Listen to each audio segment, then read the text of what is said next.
వీళ్ళకి కూడా. దీంట్లోనే ఇంకో కాన్స్పిరసీ.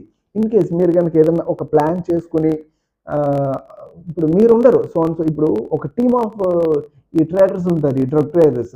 వీళ్ళేం చేస్తారంటే కొంతమంది ఎక్కడో ఉంటారు. కొంతమంది ఇంకొక చోట ఉండి వీళ్ళు వాళ్ళని నడిపిస్తూ ఉంటారు. ఫైనాన్షియల్‌గా సపోర్ట్ చేస్తూ, వెహికల్స్ ఇస్తూ, ఆ వెహికల్‌లోనే అయి ట్రావెల్ చేస్తూ, అయి ట్రాన్స్‌పోర్ట్ చేస్తూ ఇలా చేస్తూ ఉంటారు. సో ఎప్పుడైతే మీ ప్రమేయం ఉంది అని చెప్పి తెలుస్తుందో అప్పుడు section 29 of the NDPS act narcotic drugs and psychotropic substances act మీకు అట్రాక్ట్ అవుతుంది. దీంట్లో కూడా 10 ఇయర్స్ నుంచి లైఫ్ ఇంప్రిజన్మెంట్ ఉంటుంది.